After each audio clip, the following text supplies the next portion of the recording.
खंबीरपणे माझी आमदारकी गेली तरी चालेल, पण मी पवार साहेबांना एकच पट्ट्या रामराव सचिवांची देतो. याला म्हणायचं निष्ठा आहे ते परत येतच नाही, पण हा पट्ट्या मी पवार साहेबांच्या बरोबर.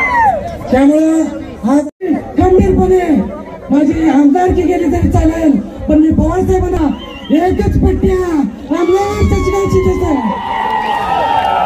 याला म्हणायचं निष्ठा आहे ते परत येतच नाही, पण हा पट्ट्या मी पवार साहेबांच्या बरोबर. त्यामुळं हा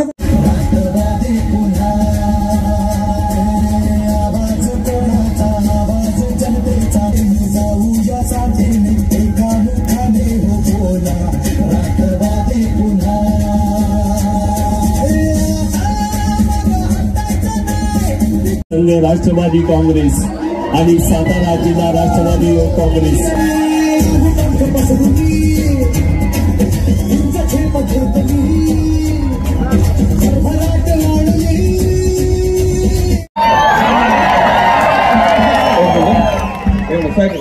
कामगार आहे, आमदार आहे,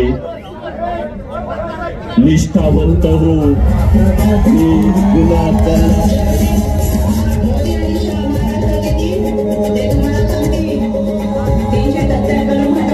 आगे बढ़ो, हम तुम्हारे साथ हैं.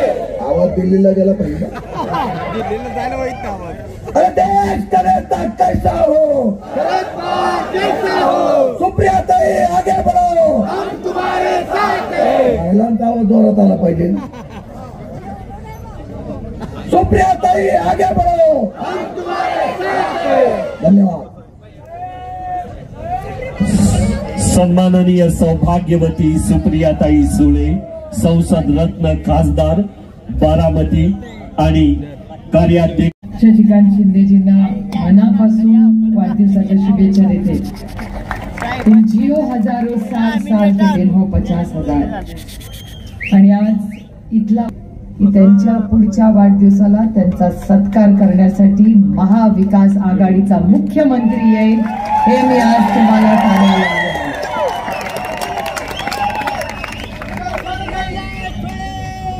कोणतरी आल्याशी काय आहे, तुम आम खाओ पेड़ मत गिनो. मी इथे विचार करत होते की बाळासाहेबांना मी विचारलं की इथे कोण कोण निवडून आलं. तात्या इथून पहिल्यांदा निवडून आले, त्याच्यानंतर आपण श्रीनिवास पाटील साहेबांना 2 वेळा निवडून दिलं, नंतर उदयनराजेंना 2 वेळा निवडून दिलं, नंतर पुन्हा एकदा श्रीनिवास पाटलांना निवडून दिलं. म्हणजे राष्ट्रवादी काँग्रेस पक्षाचा जेव्हापासून जन्म झाला त्यावेळीपासून ह्या भागाने एकच पक्षाला मतदान केलंय, ते म्हणजे राष्ट्रवादी काँग्रेस पक्ष. याबद्दल मी तुमच्या सगळ्यांचे मनपूर्वक आभार मानते. तात्या असतील, श्रीनिवास पाटील असतील, यांनी अतिशय उत्तम काम आधी फील्डवर केलं. तात्यांचं काम मी लांबून पाहिलंय पार्लमेंटमध्ये, पण तात्यांना खूप जवळून मी पाहिलेलं आहे. राष्ट्रवादी काँग्रेस पक्ष एक पक्ष नाही, एक कुटुंब आहे आणि या कुटुंबात चढ उतार येत असतात, पण हे कुटुंब नेहमी सर्वसामान्य मायबाप जनतेबरोबर असतं. आणि ज्या जनतेने आदरणीय पवार साहेबांना 6 दशक जे प्रेम दिला, आशीर्वाद दिला, त्या सातारकरांसमोर मी नतमस्तक होऊन तुमच्या सगळ्यांचे आभार मानतो. 7 वर्षाचा हा संघर्ष, प्रेम आणि हा संपूर्ण भाग हा माझ्यासाठी एक खूप महत्वाचा आणि एक इमोशनल भाग आहे. कारण का ज्यांना माझे वडील गुरु मानतात, ज्या पदस्पर्शाने पावन झाली ही सगळी भूमी आहे, ज्याचा उल्लेख पाटील साहेबांनीही केला की कैलासवासी यशवंतराव चव्हाण त्यांच्या संस्कारात चौकटीत आम्ही राजकारण आणि समाजकारण केलं. काही लोक आता त्यांचा फोटो बघायला लागले, पण फोटो वापरून कृतीमधून दिसत नाही, ते संस्कार झालेले पाहिजेत. नुसता फोटो लावून कामं होत नाहीत. पण ठीक आहे, चव्हाण साहेब आहेतच तेवढे मोठे, त्यांनी फोटो लावला तरी मला काही प्रॉब्लेम नाही आहे. पण एक तुम्हाला सांगते, आजही महाराष्ट्रामध्ये फोटो कोणी चव्हाण साहेबांचा लावते पण त्यांचा मानसपुत्र हा एकच आहे आणि त्याचं नाव शरद पवार आहे. हे महाराष्ट्र कधी विसरणार नाही. मी परवा त्यांच्यापैकी एक ग्रस्त मला मंत्रालयात भेटले होते. म्हटलं तुम्ही सगळं घ्या, ती अदृश्य शक्ती आहे नाही तर महाशक्ती आहे, ती तुम्हाला देईल पण सगळं. कारण का आज महाराष्ट्राच्या विरोधात एक मोठं कट कारस्थान चाललंय. मला मगाशी सातारच्या प्रेसवाल्यांनी प्रश्न विचारला की ते बाबा अत्राम असं बोलले, तुमचं काय मत आहे? म्हटलं मी राष्ट्रवादी काँग्रेस पक्षामध्ये जे आधी होते आणि पक्ष सोडून गेले किंवा उद्धव ठाकरेंच्या बरोबर जे होते ते त्यांचा पक्ष सोडून गेले, त्यांच्या विरोधात काहीही बोलणार नाही. याचं कारण असं की ते जे कृती करतायत ना ती त्यांची कृती नाहीच आहे. ही जी अदृश्य शक्ती आहे किंवा ही महाशक्ती आहे दिल्लीची, महाशक्ती MS आणि अदृश्य शक्ती AS. मी फक्त शॉर्टमध्ये समजून सांगायला, बाकी कोणी कुठलेही चुकीचे अर्थ काढू नये. मी आपल्या शॉर्टकटमध्ये तुम्हाला समजायचा प्रयत्न केला. त्यामुळे अदृश्य शक्ती जी आहे ही महाराष्ट्राच्या विरोधात कट कारस्थान करतो. कैलासवासी बाळासाहेब ठाकरे, बाळासाहेबांनी पक्ष सुरू केला. हयात असताना उद्धवजींना दिला. ह्या सगळ्या लोकांनी उद्धवजींना नेता मानलं, त्यांच्या नेतृत्वाखाली लोकसभा आणि विधानसभा लढले. आणि आज या अदृश्य शक्तीने काय शिवसेनेचं केलं हे तुम्ही सगळे बघताय. आणि मी कधी गटबीट बोलत नाही. माझ्यासाठी एकच शिवसेना आहे आणि त्याचे अध्यक्ष उद्धव ठाकरेच आहेत, बाकी सब नाही आपल्याला. तसंच राष्ट्रवादी काँग्रेस पक्ष, राष्ट्रवादी काँग्रेस पक्षाचा एक गट वेगळा झाला. ठीक आहे, आता लढाई सुप्रीम कोर्टात चालली आहे, बहुत मजा आ रहा है. मी कधी सुप्रीम कोर्टात गेलेच नाही. या निमित्ताने जायला मिळालं, नवीन काहीतरी शिकायला मिळालं. आणि गमतीचा भाग असा झाला तिथे गेल्यावर की जो समोरचा वकील आहे त्यांच्या बाजूचा, तो कोण निघाला तर सदानंद सुळेंचा वर्गमित्र. म्हटलं तुम्हाला दुसरा वकील नाही मिळाला एवढ्या मोठ्या देशामध्ये, एवढ्या मोठ्या देशामध्ये त्यांना एक वकील मिळू नये, तो माझ्या नवऱ्याचा वर्गमित्रच मिळाला. पण आपलं काही सेटिंग बिटिंग नाही. मी त्याला म्हणलं की बाबा रे, तू तुझा क्लायंटचं काम कर, मी माझी लढाई कोर्टमध्ये असताना ताकदीने लढू. संध्याकाळी तू आणि सदानंद काय टाइमपास करायचा तो करा. पण योगायोग बघा, जिथे जिथे ते काही ना काहीतरी निवडून येतं तिथे आपलं काहीतरी कनेक्शन असतं कुठे ना कुठे. सुप्रीम कोर्टात लढाई होईल ती होईल. आता इलेक्शन कमिशन मध्ये लढाई झाली त्या दिवशी पवार साहेब स्वतः गेले होते. मला गंमत अशी वाटली की ज्यांना पक्ष हवा आहे त्याचं कोणच नव्हतं आणि ज्यांनी पक्षाला जन्म दिला तो तिथे मात्र ते 5 तास बसून होता. लक्षात ठेवा, मी एक आई आहे. मला माहिती आहे की जन्म जेव्हा आपण देतो ना, सगळ्या महिला इथे बसल्या, 10 पोरं रडली ना तरी आपलं पोराचा सूर त्या आईला माहिती असतो. तिला माहिती असते हे मूल आपलंच आहे. तसंच आदरणीय पवारसाहेब आणि राष्ट्रवादी काँग्रेस पक्षाचं नातं आहे. कोणीही काही काढून दे आणि अदृश्य शक्ती देऊ दे, पण त्याचा माय बाप राष्ट्रवादी काँग्रेसचा एकच आहे आणि त्या माणसाचं नाव शरद पवार आहे. हे मी तुम्हाला सांगायचं. आणि त्याची ताकद तुम्ही आहात. पवार साहेबांची ताकद आम्ही कोणी नाही आहोत, त्यांची ताकद, त्यांचं टॉनिक हे तुम्ही सगळे आहात. सगळे लोक विचारतात की कसं काय एवढं वय बी, मगाशी पण कोणीतरी ते म्हणले की एवढ्या वयात त्यांचं वय बी काय नसतं. तुम्ही जोपर्यंत त्यांच्या बरोबर आहात ते 100 पण गाठतील, काय गॅरंटी नाही त्याची. तुमचा आशीर्वाद आणि प्रेम आहे, आमचा काहीच रोल नाही त्याच्यात. ते आमच्यात असले की जरा स्लो असतात, तुमच्यात असले की ते जास्त टॉनिक मध्ये असतात. पण हे दुर्दैव आहे की ज्या पद्धतीने महाराष्ट्राचं हे गलिच्छ राजकारण चाललेलं, शिवसेनेचं केलं, राष्ट्रवादीचं केलं, हे तर त्या अदृश्य शक्तीने केलं, पण भारतीय जनता पक्षाला पण सोडलं नाही. देवेंद्र फडणवीसांचे हाल, 10 पैकी 10 मार्क द्यायला पाहिजे होते त्यांना. 105 आमदार निवडून आणले, 10 मार्क मिळाले. त्याच्यानंतर त्यांना CM नाही केलं, डेप्युटी CM केलं, 5 मार्क काढून टाकले, 5 मार्क दिले 10 पैकी. त्याच्यानंतर आणखीन एक उपमुख्यमंत्री, 2.5 मार्क. सर तुम्ही शिक्षक आहात ना, किती पासला लागतात मार्क? 35. 2.5 म्हणजे फेल. त्याच्यामुळे देवेंद्र फडणवीसांवरही ह्याच अदृश्य शक्तीने घात केलाय. आणखीन एक व्यक्ती म्हणजे नितीन गडकरी. गडकरी साहेब अतिशय चांगले मंत्री, आमची सगळ्यांची कामं करतात. जाहीरपणे मी हे म्हणते, मी तर पार्लमेंटमध्ये पण म्हणते की गडकरी साहेब असा एक मंत्री आहे जो पक्ष बघत नाही, तो विकास बघतो. त्याच्यामुळे गडकरी साहेबांबद्दल चांगल्याला चांगलं म्हणलं पाहिजे. त्यामुळे आम्ही त्यांचे आभार मानतो. पण गडकरी साहेबांचेही अधिकार काढण्याचं पाप याच अदृश्य शक्तीने केलंय. आता एक राष्ट्रवादी, एक शिवसेना आणि 2 भारतीय जनता पक्ष, हे सगळ्यांमध्ये एकच कॉमन गोष्ट आहे, ते म्हणजे ते सगळे मराठी आहेत. आणि या सगळ्या मराठी माणसांचं कंबळ न मोडण्याचा पाप एकच अदृश्य हात करतोय. आणि माझी लढाई यांच्या बरोबर नाहीये, माझी लढाई त्या अदृश्य हाताबरोबर आहे. जेव्हा पाटील साहेब म्हणतात ना की जेव्हा जेव्हा हिमालयाला गरज पडली तेव्हा ह्याच सह्याद्री धावून गेला.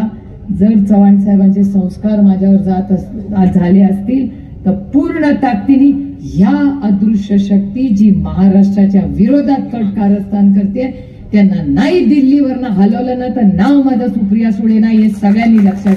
किती कष्ट करायला लागले ते कर. मी नेहमी विचार करते, परवा मी कुणाला तरी सुप्रीम कोर्टात बाहेर भेटले तेव्हा रागवले. जितेंद्र आव्हाड म्हणतात, अगो मला माहितीच नव्हतं तुम्ही एवढं कडक बोलू शकता. म्हणलं मलाही माहिती नव्हतं. मी कधी कडक एवढं बोलतच नव्हते, कधी वेळी आली नव्हती. कामाचा निर्णय झाला होता, दिल्लीत सगळं मी बघायचं, महाराष्ट्रात यांनी सगळं बघायचं सगळ्यांनी मिळून. त्याच्यामुळे मी महाराष्ट्रात कधी फार लक्ष घातलंच नाही. आपलं मतदारसंघ बरा आणि आपली दिल्ली भली. पण ज्या पद्धतीने या अदृश्य हाताने महाराष्ट्रावर घात केलाय, माझ्याकडे काय मार्ग होता दुसरा? इतके वर्ष पक्षात काम करते, कोणीही सांगावं मला, राष्ट्रवादी काँग्रेस पक्षाकडे 1 खासदारकीचं तिकीट दुसरं काही मागितलं होता का? 1 खासदारकीचं तिकीट, ओनली 1. बारामती लोकसभा मतदारसंघात 1 ना. कधी एकाची बदली मागायची काही, जो दिल त्याच्याबरोबर मी काम केलं 18 वर्ष. तुम्ही म्हणाल ती पूर्व दिशा. मला काय, मला लग्न करून नांदायचं नव्हतं, मला काम काढायचं होतं. आणि मी चांगली टीम प्लेअर आहे, मी कुणाबरोबरही काम करू शकतो. कारण का आपल्याला लोक, मी राजकारणात कशासाठी आले? मी सुप्रीम कोर्टाची पायरी चढायला नाही आले हो, आणि मी ना हक्कासाठी आले. मी सर्वसामान्य मायबाप जनतेची सेवा करण्यासाठी राजकारण आले. हे माझं ध्येय लक्षात आहे. आजही मी सातारा आणि मी त्यांच्यावर पण फार टीका करत बसणार नाही. कारण का तुम्हाला असं वाटायचं ठीक आहे हे तुमचं झालं, आमच्यासाठी काय? आणि म्हणून राष्ट्रवादी काँग्रेस पक्ष पुढे काय करणार आहे हेही मला तुम्हाला सांगायचं. पण सांगताना 2-3 गोष्टी तुम्हाला माहिती असल्या पाहिजे. कारण का इथे मी आधीच्या भाषणांमध्ये शिंदे नावाच्या ग्रहस्थांबद्दल काही गोष्टी ऐकल्या. शिंदे नावावर मला टीका करताना हात जरा आवरावा लागतो. याचं कारण असं, माझ्या जन्मदातीचं नाव प्रतिभा शिंदे होतं, आता प्रतिभा पवार झाले. त्याच्यामुळे शिंदेबद्दल बोलताना गैरसमज नसावा, माझा आजोळ शिंदे आहे.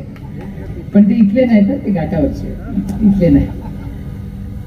पण ज्या शिंदे आमदार म्हणून जे इथे काम करतात असं कानावर आलं.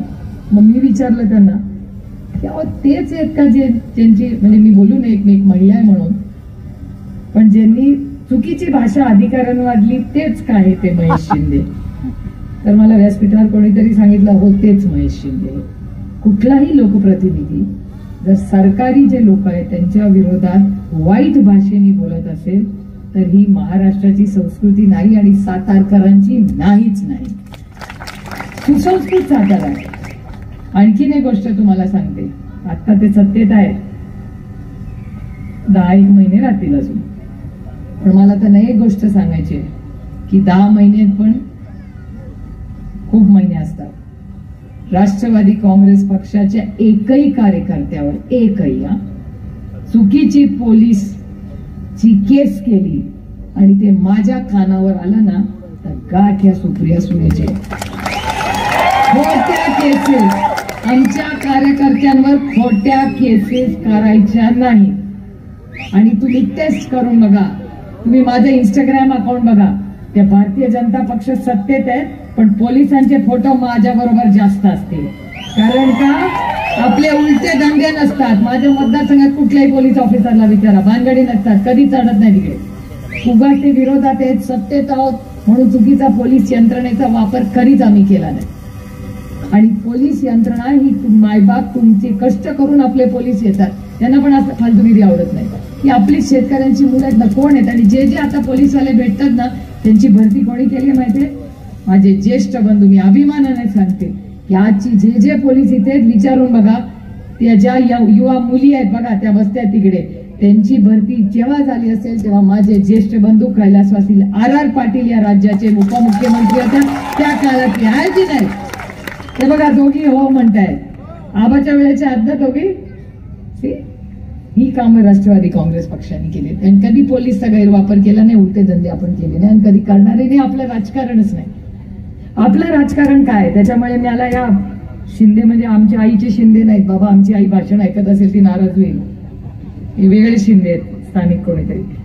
तर त्यांनी जी गोष्ट केलेली आहे ती आपल्याला मान्य नाही आहे.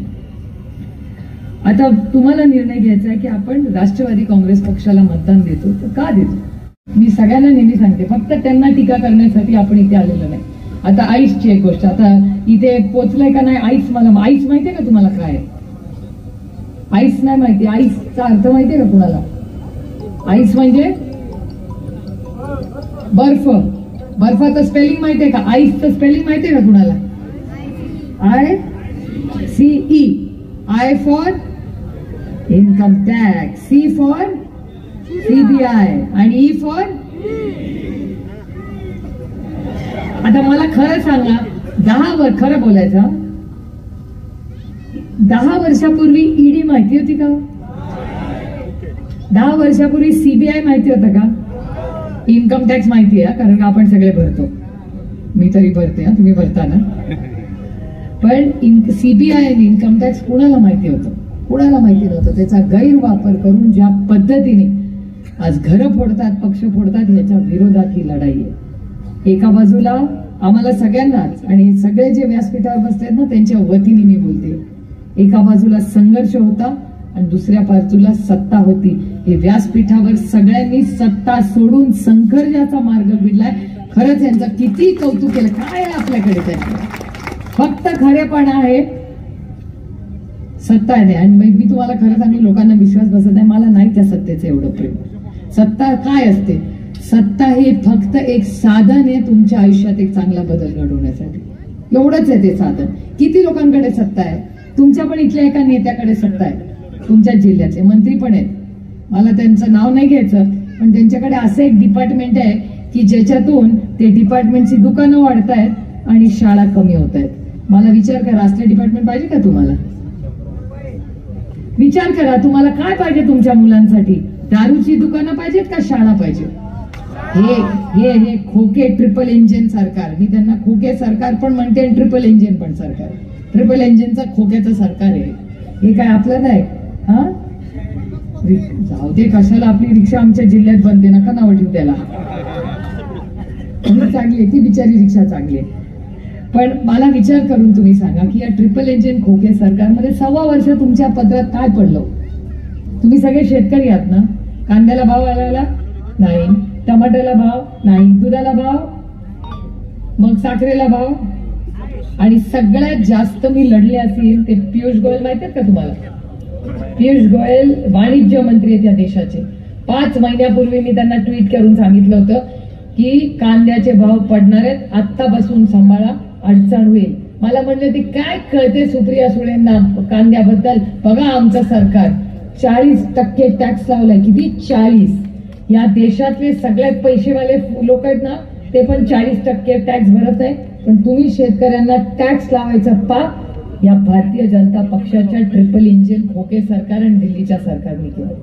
म्हणून मी सातत्याने सांगते, माझी लढाई यांच्याशी नाहीच आहे. माझी त्या भारतीय जनता पक्षाची लढाई आहे. आणि त्याला उद्धवजींनी चांगलं नाव दिलंय, भ्रष्ट जनता पार्टी. मी आत्या म्हणून उद्धवजींची परवानगी घेऊन अजून नाव त्यांना घेते. ती भ्रष्ट जनता पार्टी नाहीये, ती भ्रष्ट जुमला पार्टी आहे. याचं कारण भ्रष्टाचाराचे आरोप राष्ट्रवादी काँग्रेस पक्षावर केले. मी हा विषय खरं तुमचा नाहीये, पण कोल्हापूर जवळ आहे. आणि जर ते काय घाडगेंचं फर्स्ट नेम काय? ते घाडगे नाही का कोल्हापूरचे? काय त्यांचं नाव? समरजित घाडगे. मला समरजित घाडगेंना विचारायचं, इथे आलेच म्हणून कोल्हापूरला सभा येईल तेव्हा बोलीनच. समरजित घाडगे काय बोलायचे हो? की हे सगळे भ्रष्ट आहेत, भ्रष्ट भ्रष्ट. पालकमंत्री झाला तेव्हा चाललं का होतं त्या समरजित घाडगेंना? मग समरजित घाडगेंना मला 2च प्रश्न विचारायचे आणि सूचना द्यायच्या की समरजित घाडगे जवाब दो. जर ते आरोप खरे असतील तर सिद्ध करून दाखवा आणि मग शिक्षा झाली पाहिजे. पण जर तर ते खोटे असतील तर भारतीय जनता पक्षाने राष्ट्रवादी काँग्रेस पक्षाची माफी मागितली पाहिजे की हे खोटे होते आणि तुम्ही भ्रष्ट नाही आहात. दोन्ही बाजू नाही चालल्या. तशीच एक केस नाशिकची आहे. त्या अंजली दमाने माहितीये का कोणाला? अंजली दमाने आरोप करतात. परवा अंजली दमाने यांनी आरोप केला. अंजली दमाने असं म्हणले की ह्याच भ्रष्ट जुमला पार्टीने एक GR काढलाय आणि ते देवेंद्रजींचं नाव घेऊन बोललेलं आहे. हे एक GR काढलंय आणि त्या GR मध्ये ते नाशिकचे ग्रहस्थ आहेत त्यांचं नाव त्यांनी घेतलं आणि सांगितलं की त्यांनी भ्रष्टाचार केलाय पण त्याची इन्क्वायरी नाहीये, तुम्ही तो GR करत नाही आहात, त्याची अंमलबजावणी होत नाही. मला देवेंद्र फडणवीसांना विचारायचंय की तो अंजली दमानिया जो GR म्हणतायत तो आहे का नाहीये? असला तर त्याची अंमलबजावणी का होत नाहीये आणि नसला तर पुन्हा एकदा राष्ट्रवादी काँग्रेस पक्षाची भारतीय जनता पक्षाने माफी मागितली पाहिजे की या नाशिकच्या ग्रहस्थांमुळे आम्ही राजकीय आरोप केले, ते आरोप नव्हते. आणि मला भ्रष्टाचाराबद्दल बोलायला काहीच वाटत नाही, कारण का सुप्रिया सुळे की सबसे बड़ी ताकद मेरी ईमानदारी आहे. त्याच्यामुळे भारतीय जुमला पार्टी काही बोलू दे, मला नाही त्यांची भीती वाटत. अरे भीत्या पार्टी ब्रह्म, आपल्याला आपण काय केलंच नाही तर आपल्याला कशाला त्यांची भीती? दिल्लीत असे बसतात सगळे त्यांचे, ज्यांना इथले सगळे घाबरतात. ते भाषण करतात की जेव्हा जेव्हा हिमालयाला गरज पडली तेव्हा इथला सह्याद्री गेला. इथला सह्याद्री फक्त दिल्लीला जातो, तो मुजरच करायला जातो. असलं पाहिजेत का तुम्हाला लोक? मी एक स्वाभिमानी मराठी मुलगी आहे. उगाच छत्रपतींचं नाव घेत नाही ना, शाहू फुले आंबेडकरचं नाव घेत नाही. मी कृती करून दाखवते. मोडेन त्यांच्या विरोधात पण वाकणार नाही कधी दिल्लीच्या समोर. हे रेकॉर्ड करून ठेवा. रेकॉर्ड मी का म्हणते रेकॉर्ड, नंतर परत असं तसं नको. शब्दाला माणूस पक्का असला पाहिजे. आज रोज उठताय आणि आरोप करतायत सगळे. करा, जरूर आरोप करा. एक ग्रहस्थांची तर गंमत झाली. ते गेले होते सगळ्यांना गावभर विचारायला की अरे पुढचा प्रधानमंत्री कोण होणार, तर त्यांनाच सांगितलं राहुल गांधी होणार. मी नाही, मी टीव्हीवर बघितलेलं सांगते. मी माझं सगळं भाषण असताना ते टीव्हीवर असते. यांच्यासारखं मी खोटे नाटे भाषण करत नाही. मी आपलं जे खरं असतं ते बोलते, कारण का मी रामकृष्ण हरिवाली आहे. अभि उसका माझा विठ्ठलाला मला रोज उत्तर द्यावं लागतो, यांच्यासारखं नाहीये. त्याच्यामुळे माझा विठ्ठल रागवेल मला, त्याच्यामुळे मी आपलं रोज खरंच बोलते. आता तुम्ही मला सांगा की राष्ट्रवादी काँग्रेस पक्षाला पुढे मतदान का द्यायचं? कारण का राष्ट्रवादी काँग्रेस पक्षाचा एक कार्यक्रम करायचा. मगाशी ते SSS बोलले पाटील साहेब, ऐकलं असेल तुम्ही. मी अजून 3 S त्याला लावते. 3 S म्हणजे सेवा, सन्मान आणि स्वाभिमान. राष्ट्रवादी काँग्रेस पक्ष म्हणजे सेवा, सन्मान आणि स्वाभिमान. सेवा कुणाची करायची? मायबाप जनतेची सेवा करायची, हे राष्ट्रवादी काँग्रेस पक्षाचं काम आहे. सन्मान कुणाचा करायचा? तर महिलांचा सन्मान करायचा आणि शेतकऱ्यांचा सन्मान करायचा. आणि स्वाभिमान कुणाला जगायचा? तर या महाराष्ट्राच्या जनतेचा स्वाभिमान. सेवा, सन्मान आणि स्वाभिमान हे काम घेऊन आपल्याला कामाला लागायचंय. आणि 5 कलमी कार्यक्रम आहे. 5 राष्ट्रवादी काँग्रेस पक्षाची सत्ता आली तर सगळे प्लीज रेकॉर्ड करून ठेवा, कारण काही करणारे आम्ही 1 वर्षानंतर जेव्हा 60च्या वाढदिवसाला येऊ ना, मुख्यमंत्री येतील महाराष्ट्राचे, तेव्हा हे भाषणातले बरेच बोलतील गोष्टी. पहिली गोष्ट आम्ही करणार की ह्या राज्यातल्या प्रत्येक शेतकऱ्याला हमीभाव तुम्ही म्हणाल तो आणि परवडणाराच मिळणार. तुम्हाला एकही कांदा बाहेर फेकू देणार नाही. पवार साहेब इतक्या वर्ष मंत्री होते, कांदा फेकला का कधी? दुधाला भाव होता की नाही? त्या सगळे ते आपले दिवस आपल्याला परत आणायचे. शिक्षण हे खोके सरकारने जितक्या शाळा बंद करतील, महाविकास आघाडीचा मुख्यमंत्री सगळ्या शाळा उघडीत, दारूची दुकानांनी वाढवलेली कमी करू आणि सगळ्या शाळा उभी करू. प्रत्येक मूल, भारतरत्न डॉक्टर बाबासाहेब आंबेडकरांचं नाव उगाच घेत नाही मी, त्यांनी अधिकार दिलाय, प्रत्येक मूल हे शिकलंच पाहिजे आणि त्याची जबाबदारी आम्ही सगळे घेऊ आणि आम्ही प्रत्येक शाळा चालू करू जी महाविकास आघाडीने बंद केलेली आहे. दुसरं, आरोग्य. कोविडचे दिवस आठवतात की नाही सगळ्यांना? राजेश टोपे आणि अनिल देशमुखांनी केलेलं काम उभा महाराष्ट्र नाही, देश विसरलेला नाही. त्याच्यामुळे राजेश टोपे तेव्हा जेव्हा कोविड होता तेव्हा लोक गेले नाही, पण जेव्हा आता नांदेडची घटना गेली की नाही, मी गेले होते नांदेडला, 60 लोक गेले, 60.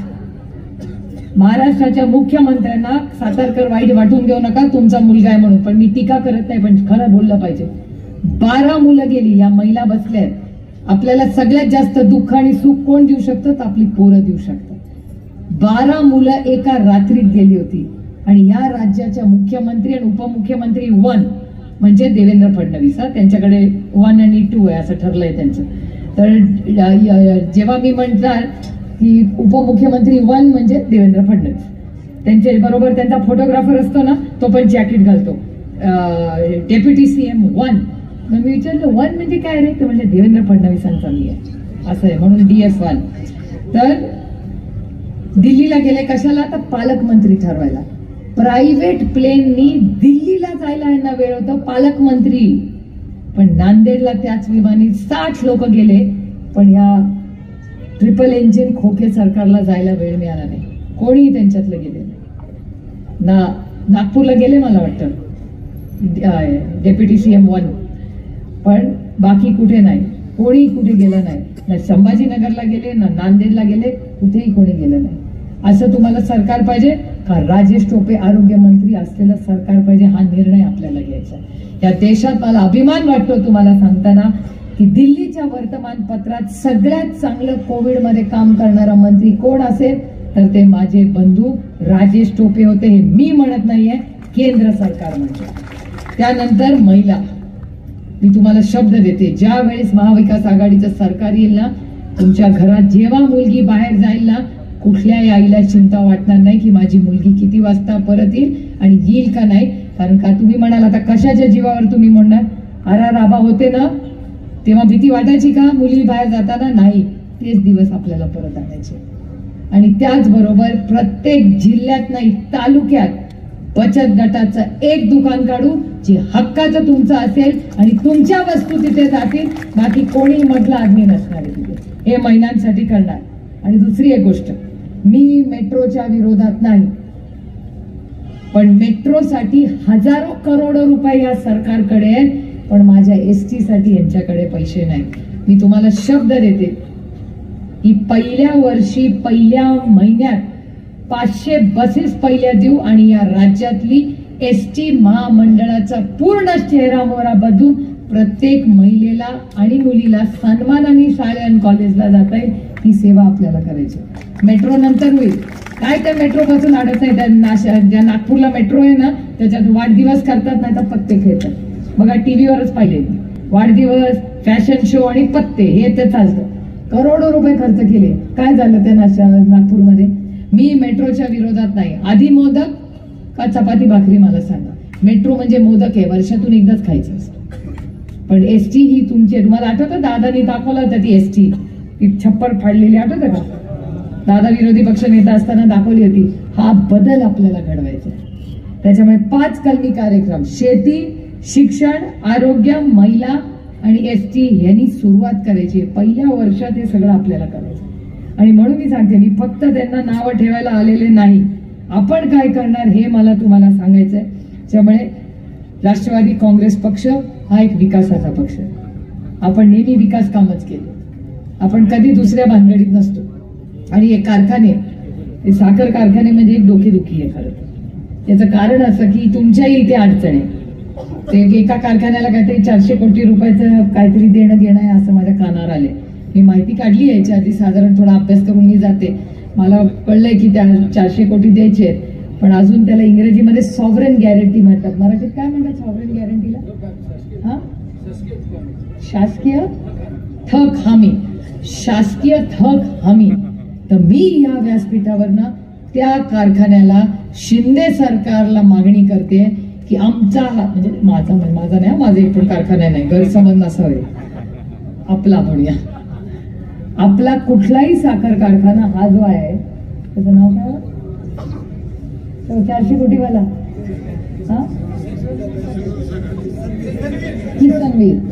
किसनवीर कारखान्याला 400 कोटी रुपयाची सॉव्हरेन गॅरंटी ही शिंदे सरकारने लवकरात लवकर द्यावी आणि तो अडचणीतला कारखाना बाहेर काढा. आणि समजा हा कारखाना त्यांनी लवकरात लवकर काढला नाही अडचणीतून, आंदोलन तुम्ही करा. त्याचं नेतृत्व सुप्रिया सुळे तुमच्या सगळ्यांच्या वतीने करेल हे मी सांगणार. कारण की जुमलेबाजी नाही चलेगा. तुम्ही म्हणला होता ना कारखाना चालू करणार 400 कोटी देणार, त्या मग शब्द त्यांनी दिलाय, मी नाही. मी असले शब्द देतच नाही. आपला खिसा बघून बोलावं माणसाने. ना ते जुमलेबाजी, तुला 500 कोटी, तुला 400 कोटी, तुला 300 कोटी. 1 कोटी मध्ये किती शून्य यांना माहिती नाही, तर 300 आणि 500च्या गप्पा मारतात. आहे की नाही तशी? म्हणजे आता खोक्यांमध्ये, आता पोरींनो खोके माहिती आहेत ना.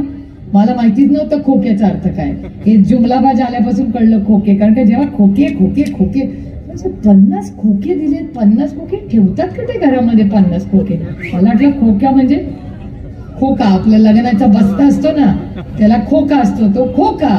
मी म्हणले यांना 50 खोके भारतीय जनता पक्षाने दिले. 50 खोके नंतर मला आपल्या पक्ष सगळे एक होते तेव्हा एकाने बोलवलं, तर इकडे म्हणलं काय म्हणजे खोके खोके काय?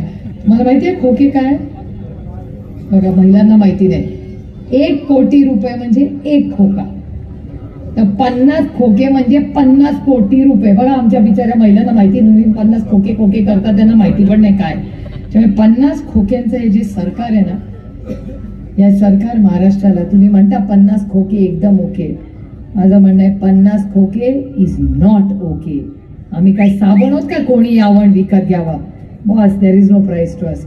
विकत घेऊन बघावा त्या भारतीय जनता पक्षाने, हिंमत करावी आहे. असल्या भानगडी मला माझ्या नादीच ते लागत नाही.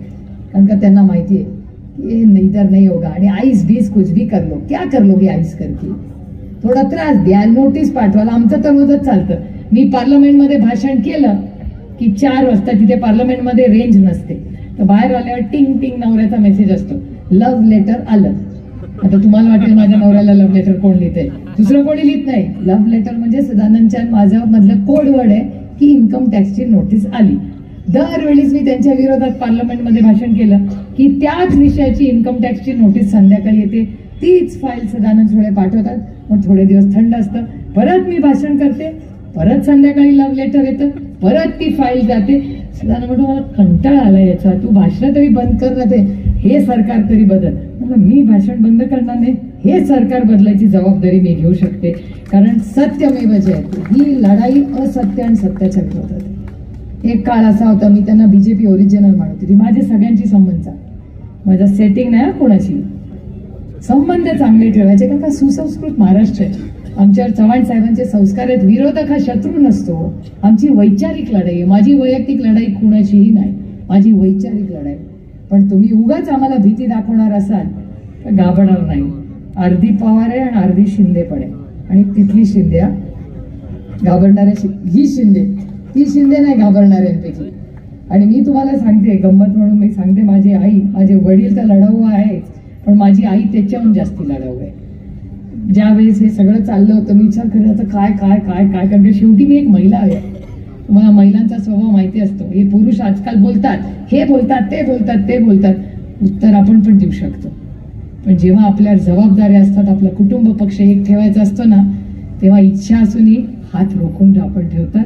कारण का घरामध्ये सगळं स्पष्ट बोलतात का महिला? पुरुष बोलतात, पण महिला बोलत नाही.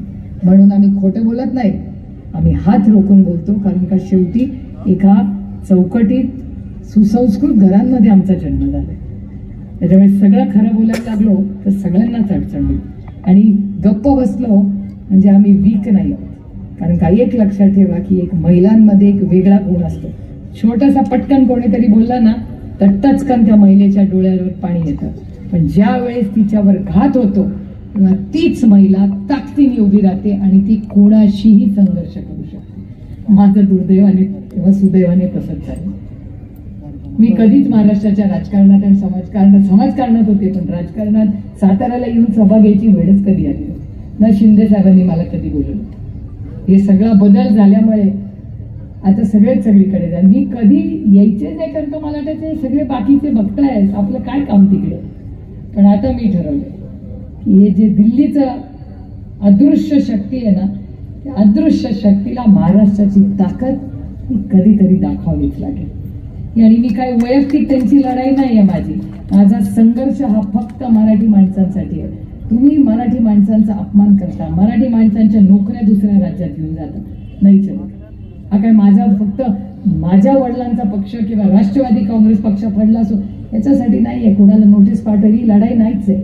ही लढाई महाराष्ट्राच्या विरोधात आहे. त्यांच्या आपलं सरकार होतं तेव्हा निधी येत नव्हता, दुसऱ्या विचाराचं सरकार आलं, निधी यायला लागला. म्हणजे ह्यांना फक्त ह्यांच्या कंट्रोल मांडणारे लोक आहेत. मराठी माणसं कंट्रोल आहे. आम्ही स्वाभिमानी आहोत आणि आम्ही लढणार आहोत. आणि साताऱ्यावर जबाबदारी जास्त आहे. यावेळेस साताऱ्याला खासदार तर तुम्ही द्यालच, पण आमदार ही द्यायची जबाबदारी ही सातारकरांवर घ्यावी लागणार आहे. ही महाराष्ट्राच्या स्वाभिमानासाठी.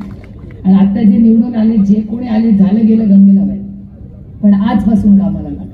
मी माझ्या लोकसभेची पूर्ण तयारी केली आणि मी काही तिकीट माझ्याकडे नसतं. ते डिपार्टमेंट सगळं साहेब, जयंत पाटील आणि स्थानिक खासदार बिजदार ठरवणार. पण साधारण कोण अशी आहे जी मी ऐकली, भिंती कसं म्हणतात ना, भिंतीला पण कान असतात, तसं काल एकूण चर्चा बाळासाहेबांनी सगळे करत होते मीटिंगमध्ये. त्याच्यात राष्ट्रवादी काँग्रेस पक्षाचा पुढचा इथला कॅन्डिडेट कोण आहे हे मला तुम्हाला सांगायची गरज नाहीये. त्याच्यामुळे हे इलेक्शनची जबाबदारी तुम्हाला सगळ्यांना घ्यावी लागणार. ते येतील, पैसे वाटतील, देव जाणे काय काय करतील, त्यांचा काय भरोसा नाही. पण पैशांनी चांगली माणसं विकत घेता येत नाहीत. कर्नाटकात बघितलं ना काय केलं, सगळं केलं. मी कर्नाटकाच्या लोकांचे खरंच कौतुक करते. तुमच्या तर बांधायला बांधायचंय, फार लांब नाही कर्नाटकात. त्यांनी काय काय केलं असं लोक म्हणतात, पैसे वाटले. होय, मी म्हणत नाही, वर्तमानपत्र टीव्ही म्हणते, परत कोणीतरी माझ्यावर नाराज व्हायचं. ते सुप्रिया सुळे म्हणतात, असं लोक म्हणतात, टीव्ही म्हणतात. आणि ते 40% सरकार होतं, आपलं तर 50 खोक्यांचं सरकार. म्हणजे हे तर 10 पावलं पुढे ट्रिपल इंजिन सरकार. त्याच्यामुळे ह्या भागामध्ये जे शशिकांतजी म्हणले, लोकसभा पहिली होईल तिथे राष्ट्रवादी काँग्रेस पक्ष त्याचं येईलच खासदार निवडून, पण विधानसभेला ही पूर्ण ताकदीने सुसंस्कृत माणसं जी तुमच्या आयुष्यात तुमच्या सुखदुःखात असतील आणि स्वतःची खोकी भरण्यासाठी नसतील अशी लोकप्रतिनिधी निवडा. हा कुणाचा आहे? हा वारसा कुणाचा आहे? रयत शिक्षण संस्थेचा स्थापना कर्मवीर भाऊराव पाटलांचा आहे. म्हणजे मी साताऱ्याला पहिल्यांदा जेव्हा आले ना, तेव्हा मी रयत शिक्षण संस्थेच्या कामासाठी आले आणि त्याच्यानंतर लक्ष्मण मानेच्या कार्यक्रमासाठी आले आणि तिथून माझ्या आयुष्याची सुरुवात झाली, त्याच्या या राजकीय आयुष्याची. त्याच्यामुळे साताऱ्याचं एक वेगळं महत्व आमच्या सगळ्यांच्या आयुष्यात आहे. आणि माझा विश्वास आहे की यावेळी जो उत्साह मी सगळा तुमच्यामध्ये बघितला या वाढदिवसाला येताना, त्याच्यामुळे हा वाढदिवस एकूण 50वा आहे, 60वा आपल्याला आणखीन जोरात करायचा. ही जागा आपल्याला पुरणार नाहीये, कारण का पुढच्या वाढदिवसाला तुम्ही तर आमदार होणारच आहात, पण या महाविकास आघाडीचा हा मुख्यमंत्र्याची आपल्याला स्वागत करायचंय. त्याच्यामुळे तुम्ही सगळे बूथ कमिटीची कामं करा. बूथ कमिटी ह्या झाल्याच पाहिजेत. ओव्हर कॉन्फिडन्स मध्ये प्लीज राहू नका. आणि सगळे कार्यकर्ते आज जे आले, घर गाव वाडी, तुम्ही हे करता का? दर पहिल्या रविवारी शनिवारी करता का तो कार्यक्रम जयंतरावनी दिलेला? एक शनिवारी घेता का? एक तास राष्ट्रवादी तो एक करायचा आहे आपल्याला. जयंत पाटलीला तर आंदोलन करायची आहेत आपल्याला, तर सगळा प्रोग्राम जयंत पाटलांच्या माध्यमातून येईल. पण मला आनंद वाटतोय की अतिशय चांगल्या पद्धतीने सातारा जिल्हा हा आदरणीय पवार साहेबांच्या सुखदुःखात हा कायम त्यांच्यावर राहिलाय. तुमचं त्यांच्यावर विशेष प्रेम आहे. जेवढा माझा हक्क त्यांच्यावर नाही आहे त्याच्याहून गुंजभर जास्त हक्क जर पवार साहेबांचा कुणावर असेल आणि तुमचा त्यांच्यावर असेल तर हे तुमचं आणि पवार साहेबांचं नातं आहे. सातारा म्हटलं की त्यांना कुठून काय नवीन ऊर्जा आहे ते देवालाच ठाऊक. आणि तुम्ही जे प्रेम पवार साहेबांना दिलंय आणि हे 60 वर्षाचे हे आपले ऋणानं बंध हे माझ्याकडूनही कायम जपले जातील हा शब्द मी तुम्हाला देते. आज मोठ्या संख्येने आपण उपस्थित राहायला माझं अतिशय प्रेमाने स्वागत केलं, याबद्दल तुमचे मनपूर्वक आभार मानून पुन्हा एकदा शिंदे कुटुंबाला या वाढदिवसाच्या मनापासून शुभेच्छा देऊन आपली रजा घेते. जय हिंद, जय महाराष्ट्र, जय आघाडी.